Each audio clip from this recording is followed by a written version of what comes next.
Vasanthakumar Raman blog YouTube ചാനലിലേക്ക് ഏവർക്കും സ്വാഗതം. ഞാനിന്ന് പറയാൻ പോകുന്നത് പ്രകൃതിയെക്കുറിച്ചാണ്. എന്താണ് പ്രകൃതി? ഹൈന്ദവ അനുഷ്ഠാനപ്രകാരം പ്രകൃതിയെക്കുറിച്ച് പറയുന്നത് പ്ര എന്നാൽ പണ്ടേ ഉള്ളത് എന്നും പ്രഥമം ആദ്യത്തേതെന്നും പ്രകൃതി എന്നാൽ സൃഷ്ടി എന്നും അർത്ഥം.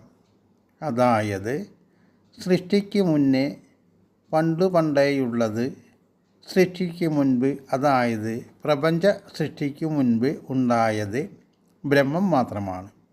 അപ്പോൾ പ്രകൃതി സൃഷ്ടിക്ക് മുന്നേയുള്ള സത്യവസ്തു ബ്രഹ്മം തന്നെ. ആ ബ്രഹ്മം തന്നെയാണ് സൃഷ്ടിക്കാലത്ത് പ്രകൃതിയായി, പ്രപഞ്ചമായി രൂപപ്പെട്ടത്. പ്രാക്ക് പ്രകൃഷ്ടം എന്നും പ്രകൃതിക്ക് സൃഷ്ടി എന്നും അർത്ഥം. സൃഷ്ടികർമ്മത്തിൽ പ്രവീണ എന്നും അർത്ഥമുണ്ട്. അങ്ങനെ നോക്കുമ്പോൾ പ്രപഞ്ചവും ബ്രഹ്മവും ഒന്നു തന്നെ, രണ്ടല്ല.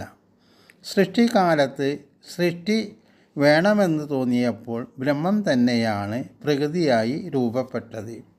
ആ പ്രകൃതി ബ്രഹ്മസ്വരൂപയും നിത്യയും സനാതനയുമാണ്, പരമാത്മാവിന് തുല്യമാണ്.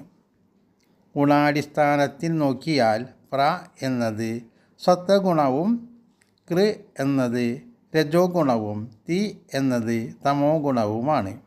അതിനാൽ പ്രകൃതി സത്വ രജ തമോ ഗുണങ്ങളുടെ കൂട്ടായ രൂപമാണ്.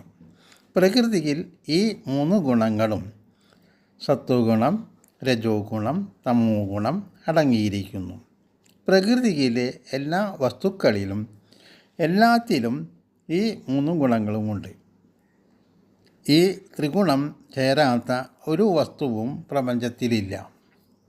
ഓരോന്നിലും ഈ ഗുണങ്ങൾ ഏറിയും കുറഞ്ഞും കാണും.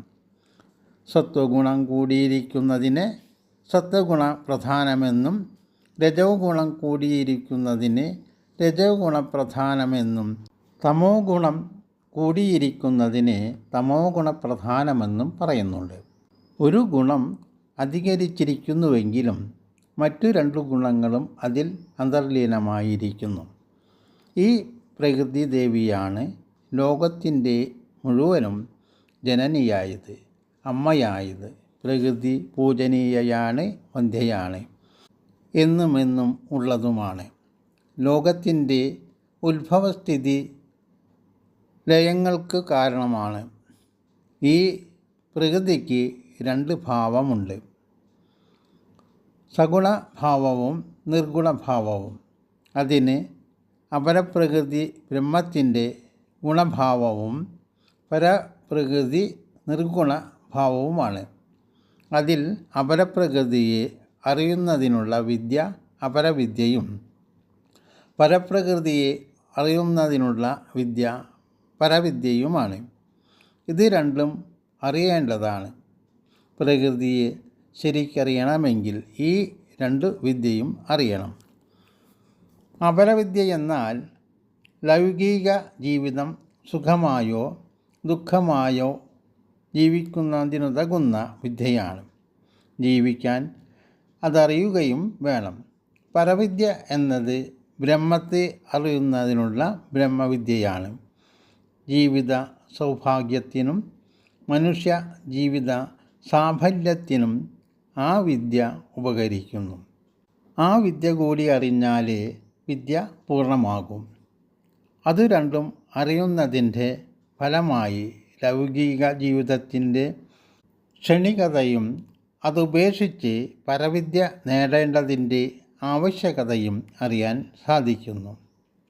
ഏതെല്ലാം വിദ്യ നേടിയാലും എത്ര കാലം സ്ഥാനലബ്ധി ലഭിച്ചാലും എത്ര വലിയവനായിരുന്നാലും ലോകം മുഴുവൻ അവനെ ബഹുമാനിച്ചാലും പരവിദ്യ അഭ്യസിക്കാതെ ബ്രഹ്മജ്ഞാനം ലഭിക്കാതെ അവൻ്റെ വിദ്യ പൂർണ്ണമാകില്ല.